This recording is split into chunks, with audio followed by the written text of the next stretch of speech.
If you have another man who can try, bring him. If not, maybe I should lift one of your palm wine barrels as extra. Or, he looked around. Should I lift a pregnant woman instead? Since that one might be too heavy for you people. He clearly meant it as a joke, but his words sent a ripple through the crowd.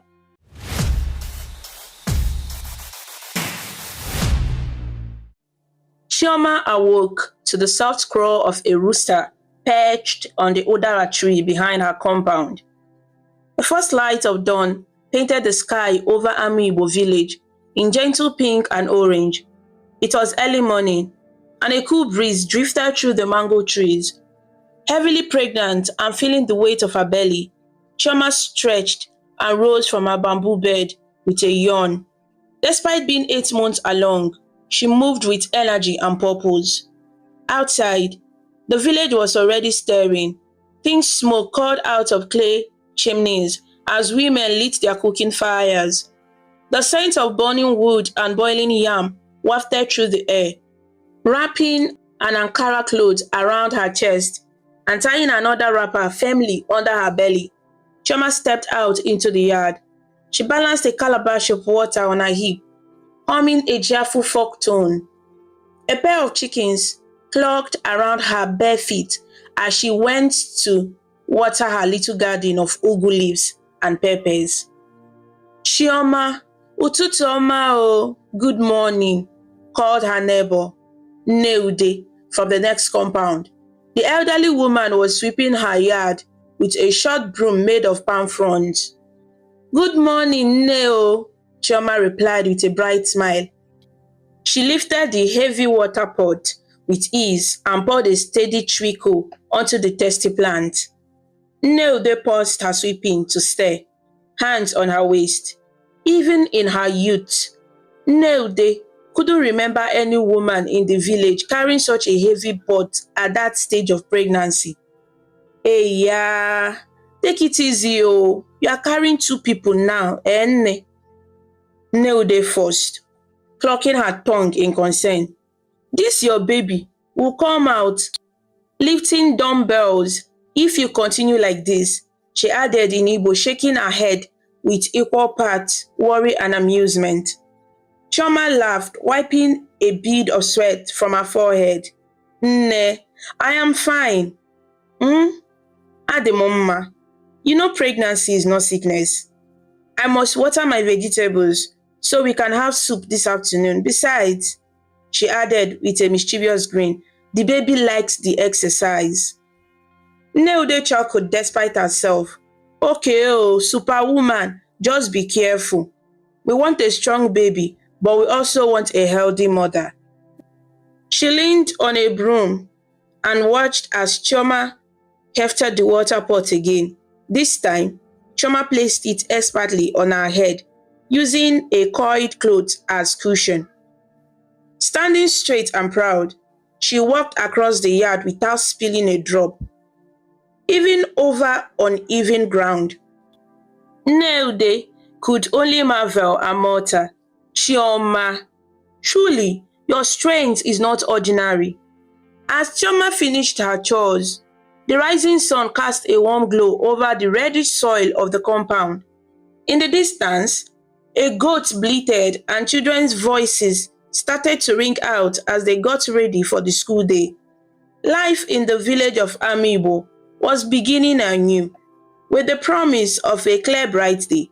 And at the center of it, Chioma, pregnant, strong, and cheerful, was already making her mark on another morning.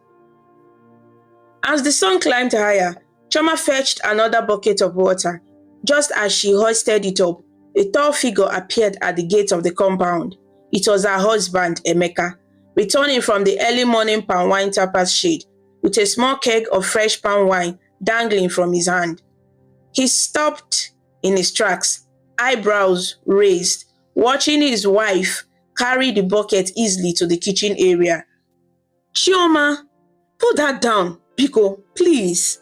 Emeka rushed over, his boots crunching on the dry soil. He took the bucket from her hands, concern etched on his face. forgotten you are not alone in that body now? Chioma rolled her eyes playfully. This one you are shouting. Are you the one carrying the baby? She teased, wiping her wet hands on her wrapper. I'm only pregnant, not made of glass. I promise I won't break. Her eyes sparkled with mischief and she patted his shoulder. Emeka shook his head, trying to suppress a smile. You, this woman, one day you will carry this whole house on your head and still tell me you are fine, he said, chuckling. He knew his wife's stubborn streak well. At least, allow me to help, Allow me to help, before people will say that I'm a weakling. Chioma laughed. A rich, hearty sound.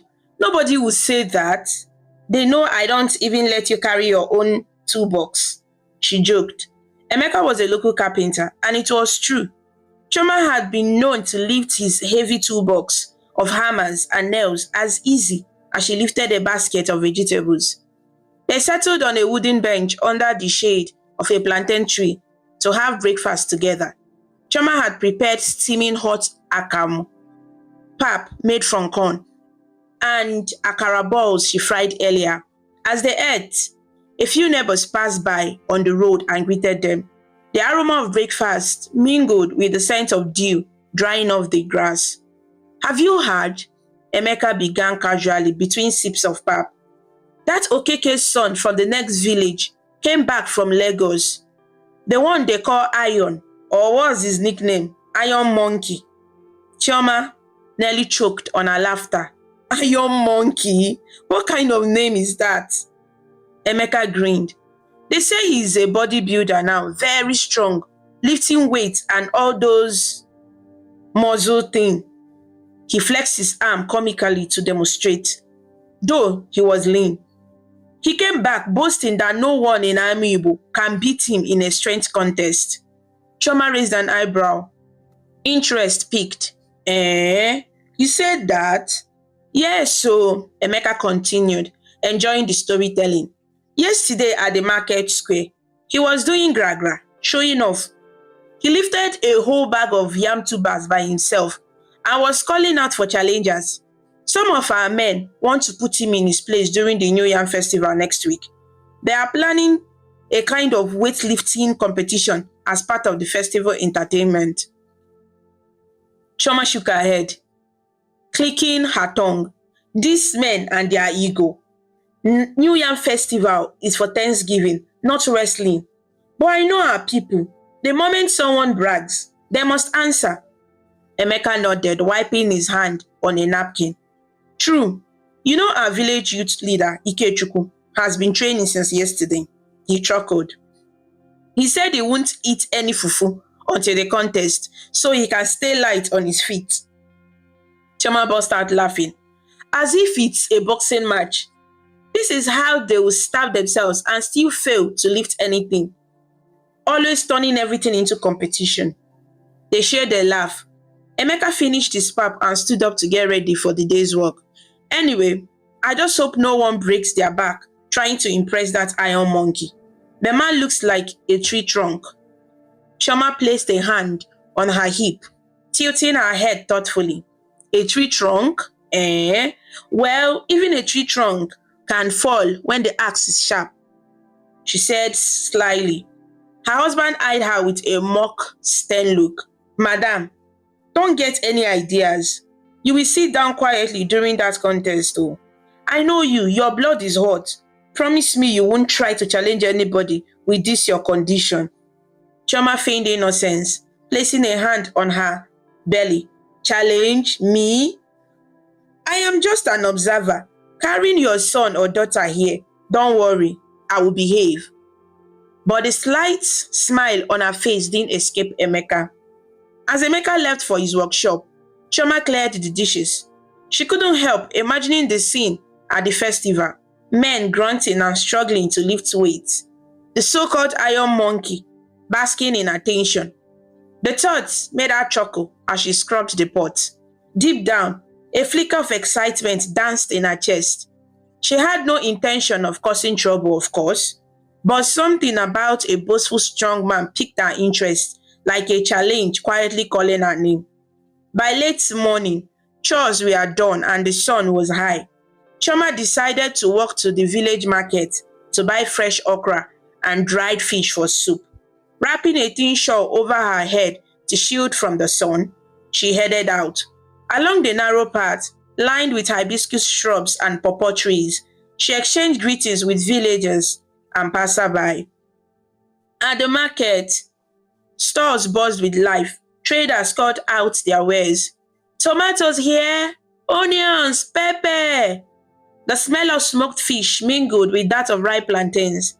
Choma moved from stall to stall, selecting ingredients, and she haggled good-naturedly with Madame Ngozi over the price of dried fish. Two women nearby were deep in gossip. They didn't bother to lower their voices.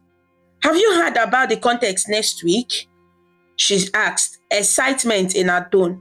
Yes, so that weightlifting thing.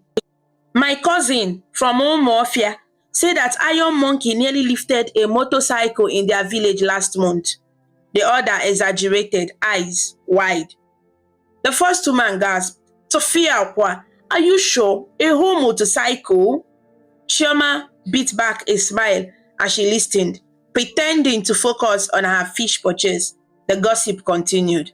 Me, I will go and watch with my own two korokoro eyes, said the second. And men too are preparing. I even saw Papa Okechukwu trying to lift a sack of garri yesterday. Can you imagine? The man almost scattered his waist. The two women burst into laughter and Chioma couldn't hold hers either. They noticed her and greeted. Chioma Kedu, how are you? I am fine, oh, Chioma answered warmly. I just heard you people talking about the strong man. I hope nobody hurts themselves, so they exchanged the latest rumors cheerfully. It seemed the whole village was buzzing about this impromptu strength contest during the New Year festival. As Chioma headed home with her basket full of vegetables and fish, she felt a mix of amusement and a strange anticipation. The villagers were in for a quiet show, that was certain. Little did anyone suspect just how surprising that show would become. That afternoon, as the sun dipped slightly westward, a small crowd of men gathered under the giant obono tree by Obiako's palm wine shade. This was the unofficial men's corner of Amiibo, a place for tapping sweet palm wine and even sweeter gossip. Long wooden benches hosted men of various ages, from the spry youth to grey-haired elders, all sipping from calabashes of fruity palm wine. Emeka was there, sharing a drink with his friend Ikechukwu and a few others after a long morning of work. The air was thick with friendly banter and occasional outbursts of laughter. Ikechukwu, the village youth leader, thumped his chest lightly after a generous gulp of palm wine. I am telling you, that so-called Iron Monkey will meet his match here, he declared, flexing an arm. Ikechukwu was not particularly muscular, more lanky than Brownie, but what he lacked in bulk, he made up for in confidence, especially under the encouragement of palm wine. Better be careful, teased Obiako, the tapper, a very middle-aged man with a permanent grin. If you break your waist, who will help me tap wine, eh? The group chuckled. Another man, Okafor, who was built like a wrestler, spoke up in a deep voice. I have been lifting my yam sacks daily to practice. Iron Monkey or Iron Gorilla, whoever he is, will see that Amiibo men are not weaklings. He cracked a kola nut with his fist to emphasize his point, offering pieces to the elders nearby as tradition demanded. Old Papa Okechukwu, who had indeed tried lifting a sack of garri the day before, rubbed his lower back exaggeratedly. I will leave the heavy lifting to you young people, oh, he said, laughing. At least I tried small. When I was your age, I could lift a bicycle, tire and all, he boasted, eyes twinkling with exaggeration. Emeka listened, smiling quietly. He hadn't joined the contest preparations. Carpentry work kept him busy, and he was content to let the younger men take up the challenge. But he couldn't resist adding, Ikechukwu, maybe you should let your wife pinch you so you wake up from this dream. That iron monkey is said to have muscles on top of his muscles. Ikechukwu clicked his tongue. Forget that thing. I have a secret weapon. Tonight, my wife will cook me a special pot of yam porridge with oba and okporoko. You know yam gives power. Everybody roared with laughter. Yam gives power indeed, Okafor slapped his knee. Just don't oversleep after eating it. As they joked, a young man from the next village who had come to buy palm wine interjected. I saw Iron Monkey once, he said, eager to get attention. During a festival in our town, he lifted two big mortar pestles at the same time, one in each hand. The youngster widened his arms to show the size, almost whacking another man accidentally. A couple of listeners ducked and then swatted at him good-naturedly for his clumsiness. Mortar pestles? Big deal, Ikechukwu said, trying to sound unimpressed. When the time comes, he will face real competition. From the corner, one of the elders, Akune, gave a sly smile and chimed in softly. You people are making mouths. Just be careful you don't disgrace us. Sometimes the akidi bean that the farmer rejects ends up being the one that fills his belly. The men paused, passing the proverb. Obiako translated for the younger ones. He means don't underestimate anyone. Even someone who looks small or unlikely can surprise you. Yes, so Okechukwu nodded. In fact, look at Chioma, Emeka's wife, a woman heavily pregnant, yet she lives things that even some of you strong men struggle with. He winked in Emeka's direction. Emeka chuckled, but Ikechukwu snorted, waving a hand dismissively. Chioma is strong for a woman, we know, but this contest is not for women's hands to be kokwe. It's for us to settle man to man. Pregnant women should be sitting and eating odara fruit, not lifting weights. A couple of others laughed along, though one or two shook their heads at Ikechukwu's youthful arrogance. Emeka simply smiled into his drink, choosing not to argue. He knew better than to underestimate his wife, but he also knew Chioma wasn't one to show off needlessly. Soon, the talk turned to what bets were being placed. Okafor boasted, if I win, my wife agreed to name our next baby champion. This earned hoots of laughter. And if you lose? Obiako asked, pouring out palm wine for the group. If I lose, then I will name the baby after Iron Monkey himself. Okafor shot back to more cackles. Imagine a child named Monkey, God forbid. As the sun lowered and the palm wine flowed, the men's banter grew louder and sillier. They were like excited boys, eager for the coming spectacle. In the back of his mind, though, Emeka kept thinking of Akune's words and Chioma's fearless attitude. He silently prayed no drama would occur beyond a friendly contest. Little did he know, Faith and Chioma had their own plans brewing for the festival day. The days leading up to the New Yam Festival flew by, and excitement crackled in the air of Amiibo. Villagers scrubbed and decorated the central square, hung strings of colorful clothes, and prepared their best traditional outfits. Women busy with cooking and men rehearsing masquerade dance filled the village with lively energy. On the morning of the festival, Chioma woke up to the smell of yam boiling in large pots and the sound of lively Igbo music playing from a neighbor's radio. The festival day had arrived at last. Sunlight filtered through the raffia mat that served as a window blind. Chioma stretched her arms, feeling the baby stir gently within her. Today, she was determined to look her best, with her belly high and proud. She chose a beautiful orange George wrapper with gold embroidery, one of her nicest traditional attires saved for special occasions. Carefully, she tied the wrapper around her waist, slightly below her bulging stomach, and put on a matching blouse that accommodated her pregnancy. She wrapped a light chiffon ichafu headscarf around her head in a casual but neat knot. A pair of beaded earrings and a necklace of coral beads, borrowed from her mother, completed the look. Despite her condition, Chioma's face glowed with the radiance of both pregnancy and happiness for the celebration ahead. As she was adjusting her headscarf in front of a small mirror, her closest friend, Nneka, arrived. Nneka was carrying a covered basket that smelled of freshly fried chin-chin, small crunchy pastries. "Chioma oh!" Nneka sang out as she entered the compound.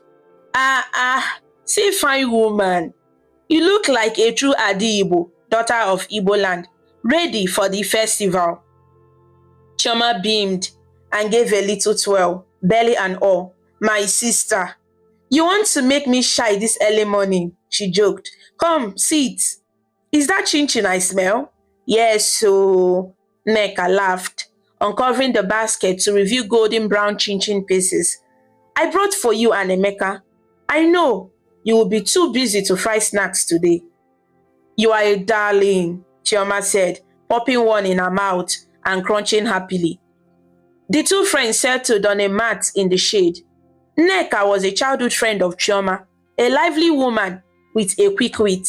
She wasn't pregnant at this moment, but had two little children who were at home with their grandmother while she came to help Chioma. As Nneka helped tie the second layer of Chioma's wrapper securely, she lowered her voice, saying, "So, have you had any new gist about the big contest today? I'm hearing the whole of Amiibo is coming out just for that though." "Even people from neighboring villages have come."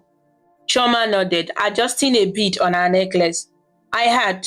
Emeka said the youth even set up a proper barbell and weights borrowed from the secondary school gym in town.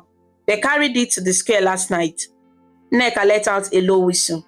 "This is serious. I can't lie. I'm curious to see that Iron Monkey character with my own eyes. They say he's as big as a buffalo." Chioma laughed, and as loud as one, apparently, all mouth until proven otherwise. Nneka gave her a knowing look. "You sound confident, madam. Are you sure you are not planning to go and knock him down?" She said jokingly, but there was curiosity in her voice. Chioma raised her hands innocently. "Me care. I'm just an ordinary spectator carrying baby. But if he starts boasting too much, She clicked her tongue, and the two women burst into giggles. "Chai, Chioma Biko, don't put me in trouble," Nneka said between laughter. "If you try anything funny, your mother-in-law will chase both of us with a broom." Chioma wiped an amused tear from her eye. "Don't worry. I will behave, unless necessary," she added with a wink. Before Nneka could probe that mischievous comment, Emeka came out from the back room, adjusting his red isiagu shirt, a traditional Igbo men's top with a lion head pattern. He paired it with a smart pair of trousers and wore a black cap at a jointy angle. Seeing the two women huddled and giggling, he eyed them playfully. "Hope I'm safe with two of you," he asked, pretending to be scared. "I had my name and trouble in the same sentence." Nneka stood up and curtsied dramatically. "Ah, Emeka, you look like a young chief. Chioma is a lucky woman." "And I am a lucky man," Emeka replied, smiling proudly at his wife in her finery. Then he narrowed his eyes in mock suspicion. "What are you two planning? Should I be worried?" Chioma stood with Nneka's help, dusting off her wrapper. "No plan at all, dear. Just that I might start charging you bride price again because I look too expensive today," she teased. Emeka laughed and came over to support her, one hand lightly around her back. He lowered his voice so only she could hear. "Just remember what we discussed. No heroics, I don't want any accidents." Chioma patted his hand reassuringly. "I remember, my love. I'm just going to watch and cheer. The baby and I will be fine." Soon the three of them, Chioma, Emeka and Nneka, set off for the village square. Emeka carried a folding stool for Chioma to sit on in case she got tired, despite her protest that she could stand. Along the way, they passed many villagers heading in the same direction, dressed in bright reds, blues, and yellows. Laughter and animated chatter filled the street. Children ran ahead, chasing each other with balloons made from tied-up polythene bags. An elder walked by, tapping his staff rhythmically on the ground and greeting everyone with blessings for a successful festival day. The aroma of roasted yam and spiced meat already wafted from the direction of the square. Chioma's stomach rumbled lightly. The baby clearly approved of the smells. She rubbed her belly and whispered, "Soon, you will taste all these things, little one." The sun shone brightly but not harsh, as if the weather itself decided to smile on the Amiibo's big day. With her husband on one side and her best friend on the other, Chioma felt a surge of happiness. Whatever the day would bring, contests, surprises, and all, she was ready to face it with a full heart and a playful spirit. The village square of Amiibo was transformed into a carnival of culture and joy. By the time Chioma, Emeka, and Nneka arrived, the festivities were in full swing. Tents had been set up where women sold steaming plates of jollof rice, spicy suya meat skewers, and bowls of ofe oha soup with fufu. Children clustered around a man twisting animal shapes out of balloons, a novelty that made them squeal with delight. At one end of the square, drummers beat their drums in a fast rhythm, accompanying a group of girls in vibrant dresses doing a traditional dance. Their feet kicked up little puffs of dust as they moved in sync. Near the old Udara tree, a troupe of masquerades in colorful ornate costumes entertained a crowd. One masquerade jumped and twirled, prompting cheers. Chioma felt the bass of the drums reverberate pleasantly in her chest as they walked through. Many villagers came up to greet them. "Chioma, you are glowing like the morning sun," one of Emeka's aunts exclaimed, hugging her gently. Another neighbor, a jovial man named Chukwudi, joked, "Emeka, hold your wife, oh. With the way she's shining, someone might steal her away." "Let them try," Chioma shook her back playfully. "I will just carry them like a sack of yam and throw away." Everyone around burst into laughter at the image of pregnant Chioma, tossing aside an unfortunate thief. They found a good spot near the center of the square where they could see the main event stage. Emeka set down the folding stool and insisted Chioma sit. She agreed to perch on it for a while, but only after Nneka threatened to tie her down if she didn't rest a bit. On the raised platform in the middle, the village elders and leaders were gathered. The Igwe, traditional ruler of Amiibo, an elderly man with a white beard and a red cap, sat in a place of honor. He was flanked by the chief elders. Soon, the ceremonial part of the New Yam Festival began. The Igwe's attendants brought out a large, beautifully roasted yam on a platter. The Igwe performed the ritual of cutting the first yam, offering prayers in Igbo for prosperity and thanking God and the ancestors for a good harvest. The crowd responded with a heartfelt "Ise," meaning amen or so be it, each time a prayer was offered. Chioma watched respectfully, joining in the claps and responses. She felt a warm sense of pride in her culture. Nneka whispered a quick translation of any parts a nearby young boy didn't understand, teaching him the significance. The boy listened with wide-eyed fascination. After the yam ritual and a flurry of traditional dances and music, the announcer, who happened to be Ikechukwu with a megaphone, stepped forward to address the crowd. Today, he wore a sleeveless traditional print top, presumably to give his arms freedom for later. A sheen of perspiration was already on his forehead, whether from heat or nerves. "Ndị be anyị," "My people," Ikechukwu's voice boomed, magnified by the megaphone. The chatter of the crowd quieted. We have thanked God for the yam. Now it is time for something fun. As many of you know, we have a special challenge today. 2 villages will compete to see who is the strongest. A ripple of excitement and murmurs passed through the crowd. Children climbed onto parents' shoulders for a better view. Chioma could feel her heart picking up pace. Ikechukwu continued dramatically, playing to the audience. In this corner, he gestured to his right.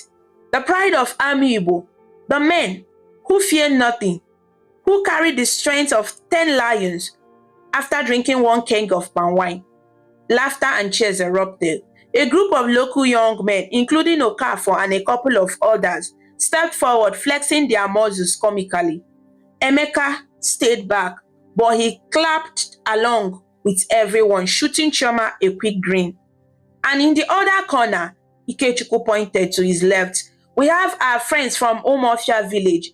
They say their champion is made of iron and cannot be defeated. Echoed from the crowd. Let's welcome Obinna, also known as Iron Monkey, and his team. From the left side, a towering man made his entrance, accompanied by a few supporters from his village. Obinna, Iron Monkey, was indeed impressive, tall and broad-chested with arms that looked like tree trunks. He wore a tight sleeveless shirt to show off his muscular arms and a traditional striped wrapper around his waist. As he walked in, he occasionally lifted a small boy who had wandered too close, calling the child in one arm like a weight, and then set him down gently. The crowd whooped and clapped at the display. Obinna raised his arms in a showman's pose, soaking in the attention. He had a confident, almost cocky grin. Next to Chioma, Nneka muttered, show off. Boy is big, sha. Chioma nodded, eyes on Obinna. The man was formidable, no doubt. She felt a strange thrill of both challenge and apprehension course through her. Ikechukwu, not to be outdone, flexed his own arm and shouted, Ami Igbo, are we scared? No! Roared the hometown crowd. That's right. We will show them how strong we are. Ikechukwu handed the megaphone to another fellow who would referee, and he joined the lineup of contestants from Ami Igbo with a determined face. It was clear he took this personally. 4 men from Ami Igbo, Ikechukwu, Okafor, and 2 others, squared off against 3 burly men from Umuofia, including Iron Monkey. The rules were explained. There were several rounds of lifting. They had a long iron barbell set with increasing weight. Each round, they would add more weight. It wasn't exactly professional weightlifting, but the idea was simple. Lift the barbell from the ground above your head. If you fail, you are out. Last man standing or lifting wins and brings honor to his village. A pile of metal weight and cement blocks for extra challenge lay nearby. 2 referees, one from each village, stood by to verify lift. Let the best man win, the announcer declared. The crowd cheered wildly. Drum beats starting up again to build the atmosphere. Chioma found herself tightening her grip on the edge of her stool. She exchanged an excited glance with Nneka. This was it. The contest was starting. Emeka stood just in front of her, and when he turned around for a moment, his eyes met Chioma's. In them, she saw both excitement and a hint of caution. She simply smiled and patted the stool, as if to say, see, I'm sitting calmly. For now, at least. The first round began with a manageable weight on the barbell. One by one, the contestants stepped up amid claps and yells. Okafor lifted it with a grunt but steady arms. Ikechukwu went next, doing an exaggerated show of pretending it was light as a feather, which earned both cheers and laughter. The visitors from Umuofia took their turns, with Iron Monkey lifting and then doing 2 squats with it just to taunt the Ami Igbo team. The crowd, oh, and clapped. So far, Everyone handled the first weight easily. Add more, someone yelled. The referees piled on more weight at the ends of the iron bar. The barbell now looked much more intimidating. It was roughly the weight of 2 full-grown goats by local estimation. A hush fell as the second round commenced. One of the Amiibo men went first this time. He managed to lift it to chest level but couldn't get it over his head. With a groan, he had to drop it, stepping back in defeat. The crowd gave him consolatory applause. Next was a man from Umuofia, who heaved and with effort got the bar over his head. He let out a victory shout. Amiibo answered back when Okafor also lifted it successfully, veins bulging in his neck as the crowd screamed encouragement. Ikechukwu's turn came. He wiped his hands, cast a quick glance at Chioma and others as if to gather support, and then bent to grip the bar. "Go, Ikechukwu!" some girls screamed. With a mighty effort and a loud "Ha!" he hoisted the barbell over his head. His arms shook, but he held it briefly, enough for the referee to mark it. The square erupted in cheers. Ikechukwu dropped the weight with a thud and puffed out his chest, clearly relieved and proud that he made it. "Ike, Ike, Ike, Ike," chanted a bunch of local youths. He took a little bow. Chioma clapped enthusiastically. Despite his earlier dismissal of women, she felt happy for him not to lose face so soon. Finally, Iron Monkey stepped up for this round, perhaps to show off. He asked the referees to add extra weight, a couple of the cement blocks, before he attempted. A collective gasp rose from the audience. Even his own teammates patted his shoulder as if to say, "Are you sure?" But Iron Monkey was brimming with confidence. With a fearsome growl, he lifted the barbell with the additional blocks. For a moment, it seemed he might have taken on too much. His face contorted and arms trembled, but then, inch by inch, he pressed the weight above his head. The crowd went absolutely wild at this feat.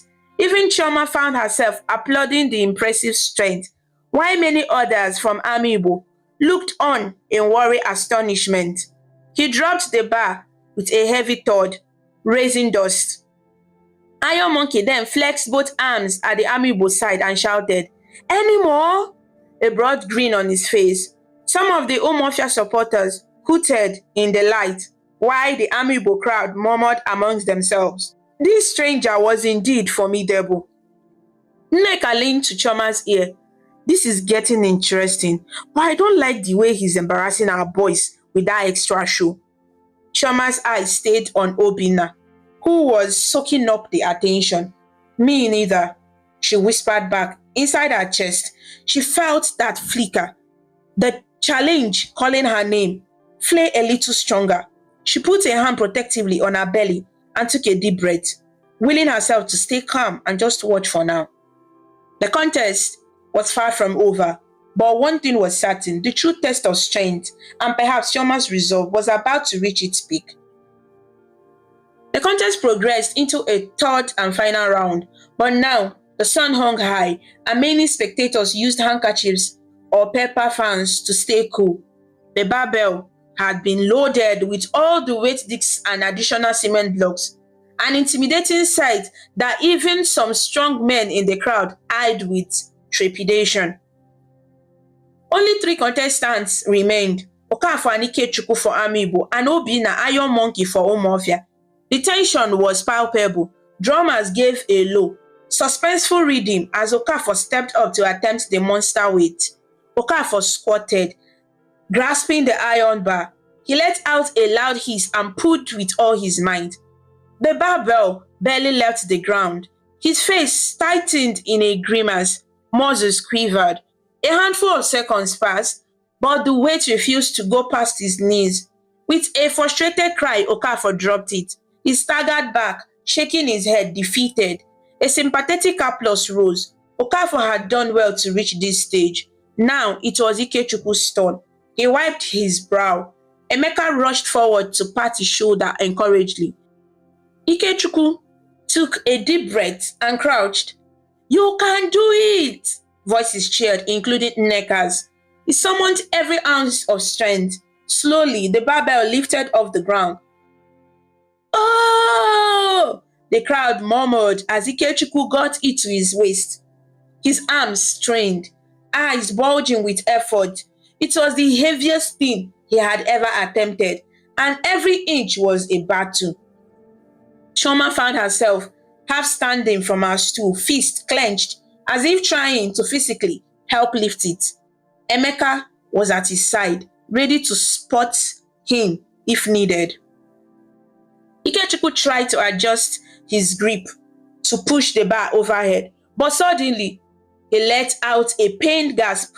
His right arm gave way, and the weight fell back to the ground with a thud. Ikechukwu stumbled and nearly fell forward. Emeka and another man caught him under the arms.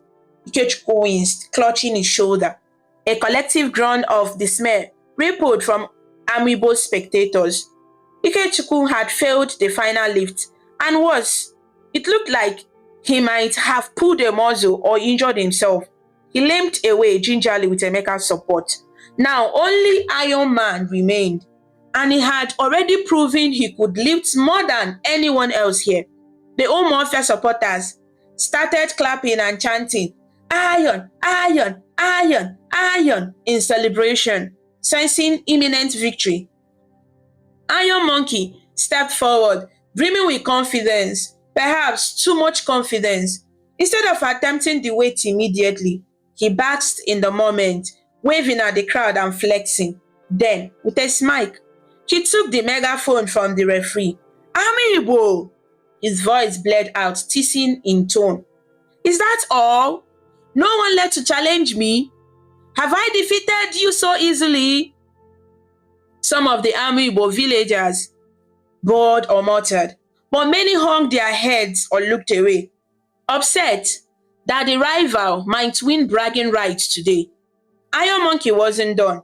"If you have another man who can try, bring him. If not, maybe I should lift one of your palm wine barrels as extra. Or," he looked around, "should I lift a pregnant woman instead? Since that one might be too heavy for you people." He clearly meant it as a joke, but his words sent a ripple through the crowd. Emeka, who had been helping Ikechukwu to sit down, snapped his head up at that moment. Pregnant woman? He instantly thought of Chioma. He turned toward where Chioma is and froze. Chioma was already on her feet. Her eyes flashed with determination and a hint of mischief. Nneka was tugging at her arm, whispering urgently, "Chioma, no, don't mind him. He's just running his mouth. Sit down, Chioma. Chioma, sit." But Chioma gently freed her arm. Something had clicked inside her. Perhaps it was Iron Monkey's boast, or the disappointed faces of her townspeople, or just the fairy challenge in her own heart. Probably all of the above. Her pulse studded with resolve. Without waiting for permission, Chioma began walking, or rather, warding, through the crowd toward the front. People parted to let her through, confusion on their faces. Was Chioma actually going to? At the edge of the open area, Nneude and a couple of other elder women rushed toward her. "Chioma, have you gone mad?" Nneude hissed under her breath, eyes wide. "You are pregnant!" Chioma gave the older woman a respectful but firm look. "Nne, I know, but I also know I can do this. Biko, trust me." Before Nneude could protest further, Chioma stepped into the cleared circle of the contest ground. Gasps and murmurs exploded from the crowd. All eyes were now on Chioma, the strong pregnant woman who dared to step into a ring meant for men. Emeka hurried forward, meeting her halfway. His heart pounded with anxiety. "Chioma, what are you doing?" he whispered, trying not to let the whole crowd hear. She placed a steady hand on his shoulder. "What I need to do," she replied. Her voice was calm, but her eyes were almost gleaming with excitement. "I can't let him live here, thinking no one could match him. I'll be careful, my love." Emeka looked at her for a long second. He knew that look. It was the same stubborn resolve that had drawn him to her in the first place. Arguing now, in front of everyone, would only embarrass her. Instead, he nodded slowly, though worry etched deep on his face. Okay, just please be safe. By now, the referees and Ikechukwu, cradling his arms, realized what was happening. Ikechukwu managed a weak grin and announced into the megaphone, "Oh, a new challenger has entered for Amiibo." The crowd went wild. Some cheered in amusement, some in actual support. Others shouted, "No, no, no," in concern. It was a mix of excitement and worry. Iron Monkey looked utterly amused. He handed the megaphone back, staring at Chioma approaching the barbell. "What is this, a joke?" he barked, not sure whether to laugh. "Go home, madam. This is not for you." Chioma raised a hand, silencing him with surprising authority. "You said any man. Why not a woman?" she said loud enough for the whole nearby crowd to hear. Her tone was light, but there was a challenge in it. "Unless you are afraid of being beaten by a pregnant woman in public." A roar of "Yay!" and "Eh-heh!" came from the spectators at the retort. Iron Monkey's eyes bulged in disbelief at her audacity. He certainly couldn't back down now, not without losing face. One of the elder referees, looking flustered, approached Chioma. "My daughter, I don't think this is safe. Please." Chioma gently touched the older man's arm.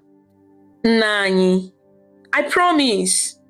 I'm aware of my condition. I won't do what I know I can't.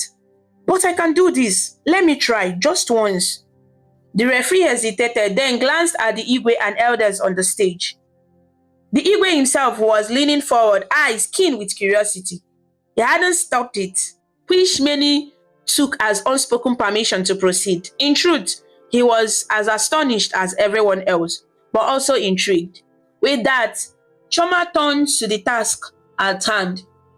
The monstrous barbell lay before her, loaded with weights that had bested all the men before. The crowd fell into a tense hush, save for a few murmured prayers and exclamations like "Chineke, Biko, make it easy for her, God, please." Chioma closed her eyes briefly. She recalled a favorite Igbo saying her mother taught her, "Onyekwe, Chiekwe." If you agree to a thing, your spirit also consents. In other words, if you have the will and conviction, the universe will back you up. She opened her eyes, then bent her knees and placed her hands on the rough iron bar. Emeka hovered nearby, like a worried eagle, ready to jump in if anything went wrong. Nneka had her hands over her mouth, heart pounding in her throat. Chioma adjusted her grip. She planted her feet firmly in the red earth, feeling the solid ground and drawing strength from it. For a moment, in the silence, the only sound was a kite bird crying overhead and Chioma's own measured breathing. Then she pulled. At first, nothing happened. The weight seemed welded to the ground. A few people sighed, thinking it's impossible, but Chioma grit her teeth, changed her angle slightly, and summoned strength from every fiber of her body, legs, arms, back, core, and perhaps some fierce material instinct filling it all. Slowly, the bar began to rise. A stunned silence fell. Then, a wave of sound as the crowd realized the bar was indeed moving upward. "She's lifting it!" someone yelled in disbelief. Chioma's arms shook. She felt an intense strain, but she held firm, up to her knees, then her waist. Her belly made the maneuver a bit awkward, but she turned that into a balancing advantage, almost resting one of the bar lightly against the upper part of her belly and thighs as she adjusted her grip for the overhead press. Emeka stepped forward, but Chioma had already begun the final push. With a mighty, passionate shout, half grunt, half triumphant cry, Chioma drove the barbell upward. Every muscle in her body burned. For a second, it seemed it might not go past her shoulders. She thought of her village, of not wanting to see them lose, and frankly, of wiping the small grin off the Iron Monkey's face. Perhaps it was that thought that gave the final burst of energy.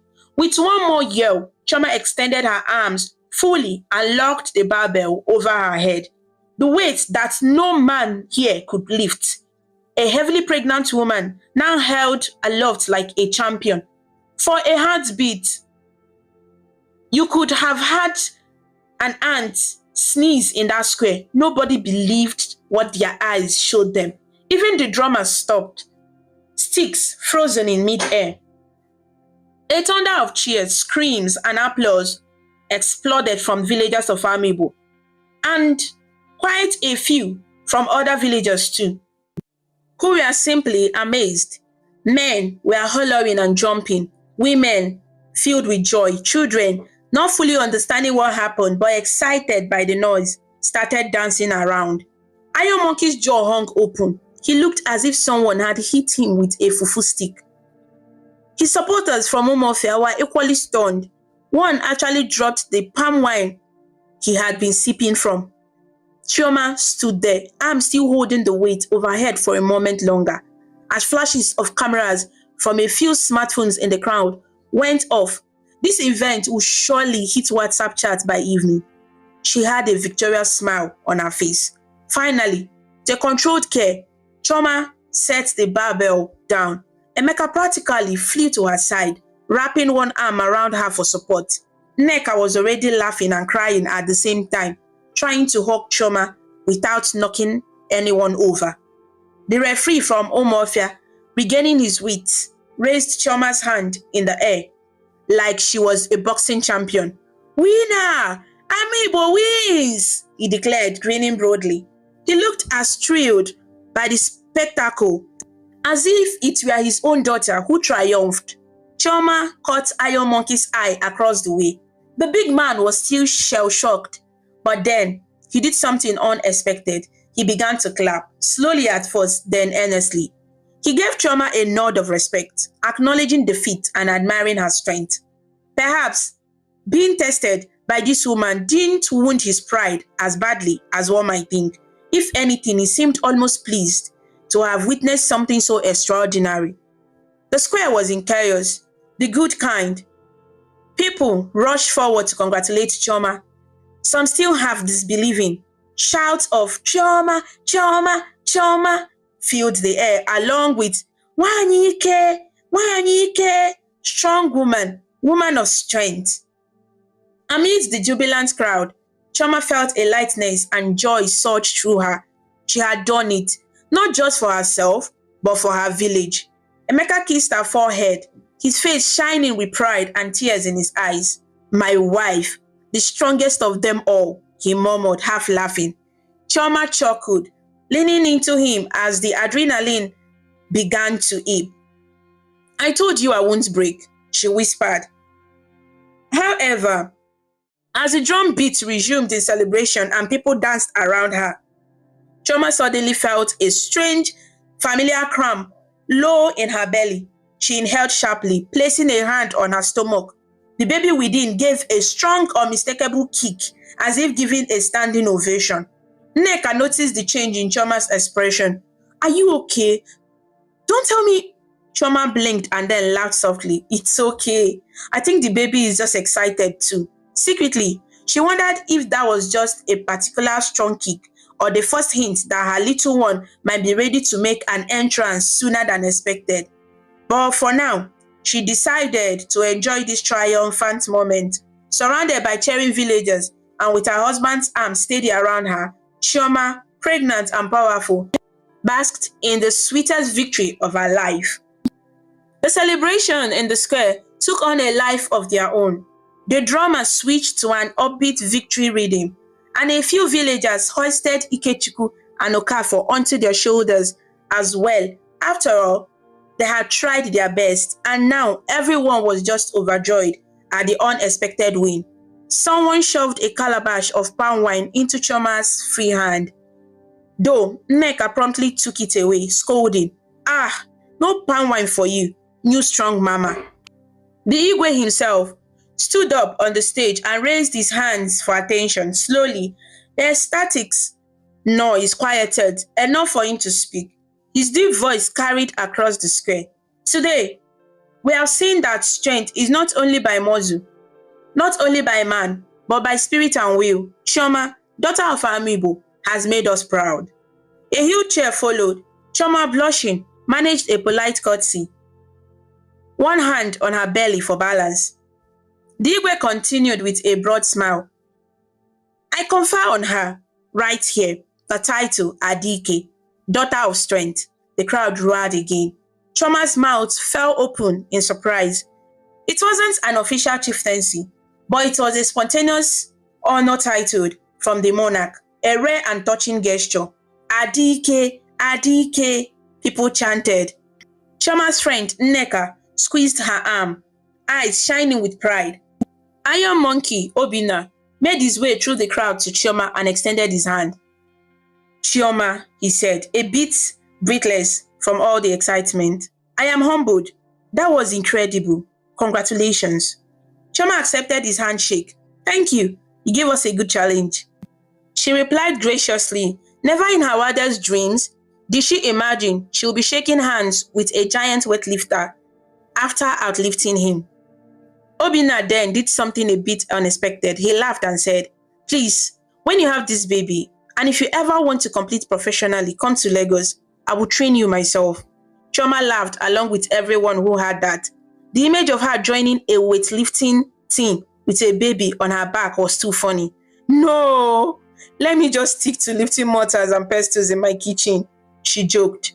Nearby, Neude was fanning herself, half in shock and half in delight. She caught Chioma's eyes and wagged her finger with mock severity.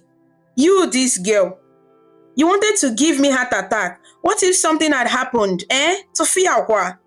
Chioma walked over and gave the older woman a warm hug.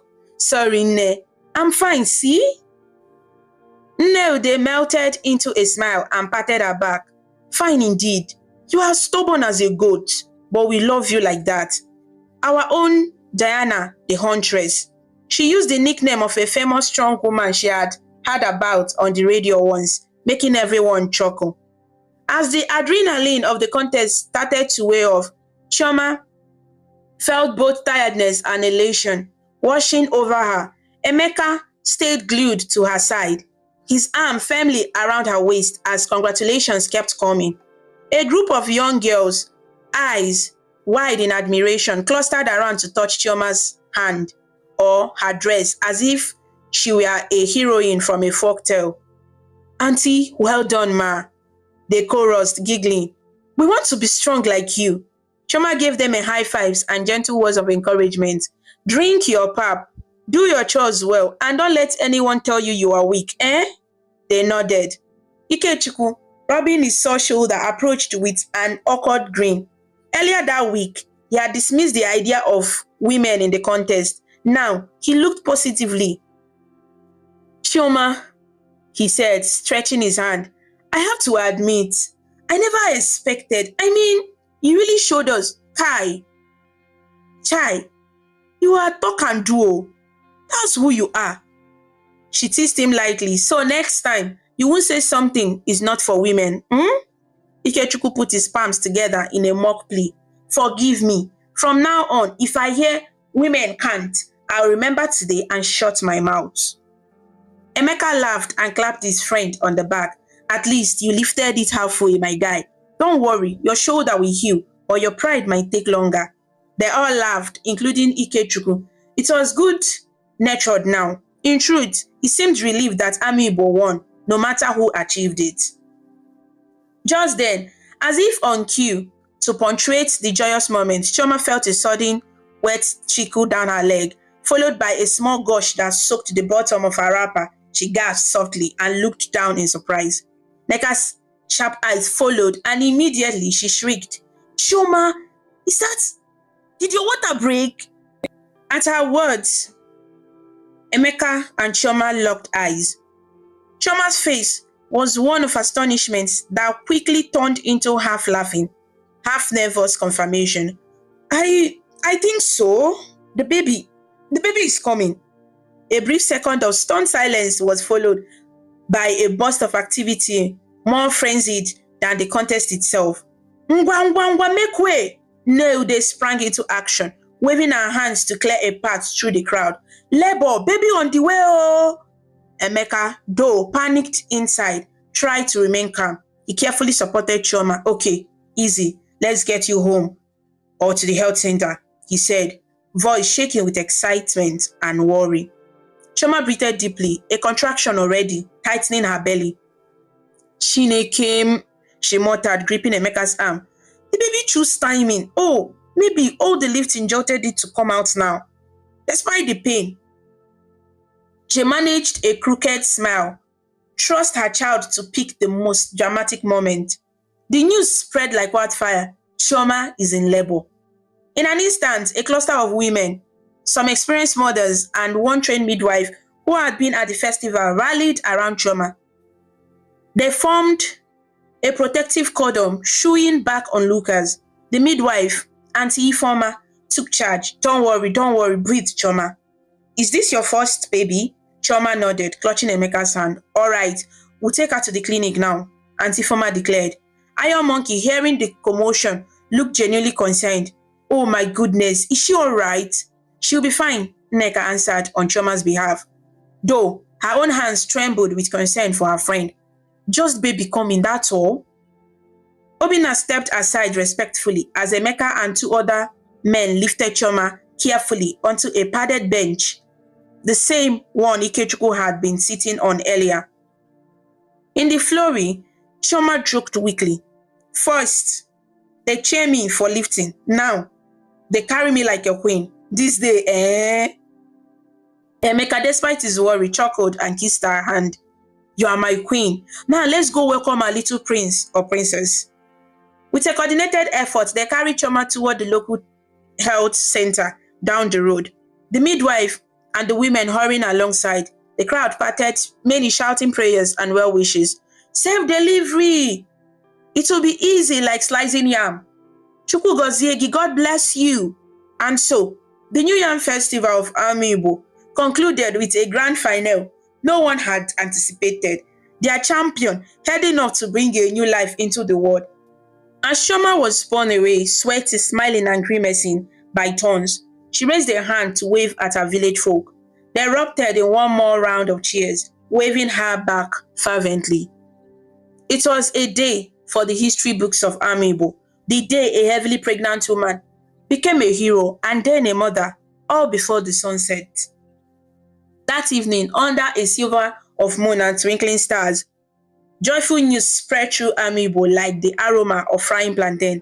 Chioma had given birth to a healthy baby. Both mother and child were doing well. By the next morning, the village practically formed a caravan to Chioma and Emeka's house. The new parents had returned home from the health center early, as everything went smoothly and Chioma insisted she preferred the comfort of her own bed. Inside their modest home, Chioma sat propped up on a pillow, looking tired but radiant. In her arms was a bundle wrapped in a soft Ankara fabric blanket. Emeka hovered beside her, beaming with pride and occasionally making silly faces at the baby. One by one, family, friends, and neighbors trooped in with gifts and well wishes. The room soon filled with the scent of hot pepper soup, especially cooked to help Chioma recover strength, baskets of fruits, and even a huge yam tuber or two, offerings to celebrate the newborn. Nneka was among the first visitors, practically dancing through the door. Praise be to God, Chioma. Look at you, you did it, she squealed, gently hugging her friend and then picking at the newborn. Aww, so cute. Look at those cheeks. Chioma grinned wearily. Meet her daughter, Ikeoma. Ikeoma, strength is beautiful. Nneka repeated the name's meaning, grinning wide. Perfect name for the daughter of our strong woman, and such a beautiful girl she is. The infant, Ikeoma, yawned and blinked her tiny eyes at the sound of voices. To everyone's amusement, she then balled her little fist and waved them in the air. It looked as though she was showing boxing or already trying to lift something invisible. Nneude, Peering over Nneka's shoulder, clapped her hands in delight. Hey! See this pikin oh! She's ready to carry on the legacy. Chioma, better hide your dumbbells. She will start training early. The room burst into laughter. Even Ikechukwu, arm in a sling from his strained shoulder, hobbled in with a flask of fresh palm wine for Emeka and the other men to toast with, since Chioma wouldn't be drinking. He gave a dramatic bow. Our champion, I salute you, and little champion too. Emeka shook his friend's hand and teased. Have you come for a rematch? Better heal first, Biko. Nah, I surrender forever. Ikechukwu laughed, raising his one free hand. He then reached into his pocket and pulled out a tiny infant-sized shirt that read, Strong like Mama, which he had hastily gotten printed in town early that morning. He held it up to general laughter. Chioma covered her face, chuckling. Where did you find that? I have my ways, Ikechukwu said, handing it to her. I figured little Ikoma would need this. Emeka whistled. So fast. You didn't waste time, oh. Ikechukwu winked. I had to redeem myself with creativity since I can't with my muzzle. As more neighbors filed in, the house and compound were alive with chatter and laughter. People wanted to hear the story of the previous day retold. And each time someone told it, the embellishments grew more humorous. One man proclaimed Chioma lifted the weight as if it was a baby basket. A woman swore the earth shook when Chioma raised the barbell, and that even the ancestors must have been clapping in the spirit world. Amid the merriment, the babies started to fuss, perhaps sensing the crowd. Auntie Ifeoma, the midwife, gently advised everyone to give the new mother some space to rest. So the well-wishers began to trickle back outside to continue the celebration under the mango tree in the compound, leaving only close family and friends inside. Emeka sat on the edge of the bed, gazing at Chioma and their child with a look of profound love and wonder. I still can't believe everything that had happened, he said softly. He touched Ikoma's tiny hand, and her fingers curled tightly around his finger, surprisingly strong for a newborn. Oh yeah, see grip. She's definitely your daughter, he joked. Chioma leaned her head on his shoulder. Our daughter, she corrected, smiling. Then with a playful side eye, she added, though, yes, I suspect she got some extra strength from me. They both laughed. Emeka kissed Chioma's forehead. Thank you, he whispered, for making me the happiest and, well, for keeping life interesting. Chioma closed her eyes. I should be thanking you. You always believed in me, even when you worry, and now we have our greatest prize. They shared a tender moment, watching Ikoma's peaceful face as she drifted back to sleep after a small whimper. Outside, they could hear the faint sounds of neighbors and singing and an impromptu drum beat starting up. It seemed any excuse to drum was good enough, and a new baby was certainly cause for a song. Nneude popped her head in one last time to check if Chioma needed anything. More hot soup or water. Chioma shook her head. Nne, I'm fine. Nneude sighed in contentment. Okay, I will go and come back in the evening. Rest well, Adike? You have done more than enough this week. She chuckled and added, if I hear that you are out splitting firewood or something tomorrow, I will personally tie you to the bed. Chioma burst out laughing. No chance, Nne. I think I've earned a little break. As the elder woman left, Chioma and Emeka exchanged amused glances. Emeka raised an eyebrow. For once, maybe you will actually take it easy. Chioma shrugged innocently. I will try. Doctor's orders and Nneude's threats combined are scary enough. Then she smiled. But give me 1 week and I might be able to lift you and the baby at the same time, just to show off. Oh Lord, I have created a monster. Emeka pretended to groan, and they both laughed. The late morning sun filtered in through the curtains, casting a warm golden glow in the room. Chioma looked around at the flowers and gifts, listening to the distant joyous sounds of her community, and felt deeply content. In the span of 2 days, she had become a village hero and a mother. Life in Amiibo would surely return to its calm routine soon enough. But the story of Chioma, the strong, the The woman who lifted the weight and lifted the community spirit would be told and retold for years to come. Cradling little Ikoma, Chioma yawned. Time to rest indeed, she murmured. Emeka nodded, gently taking the baby from her to lay in a nearby woven bassinet. Yes, sleep. You have earned it. Just before closing her eyes, Chioma saw Emeka making faces at Ikoma again, the baby's tiny lips curling in what might have been the start of a smile. It made her heart swell. With a final whisper, Chioma said, "Well done, my little one. They don't know that you were the secret strength I carried all along." And with that, enveloped by love and the happy aura surrounding her home, Chioma drifted into the most contented sleep, dreaming of nothing at all because reality itself was sweet enough. True strength is not only in big muscles but in courage, humility, and community love. Chioma shows that when you believe in yourself and act with purpose, even gentle people can do great things. And you don't need to shout to prove it. Respect women and never mock or limit them. Talent and bravery can come from anyone at any time. Boasting brings shame, but honoring others brings joy. And like our elders say, Onyekwere chie ekwe. When your heart agrees, your spirit and the world help you succeed. Thank you so much for watching this amazing story about Chioma the Strong on African Stories by V. If you liked it and felt inspired with our journey, please show your support by clicking the like button, sharing with your friends, and leaving a comment below.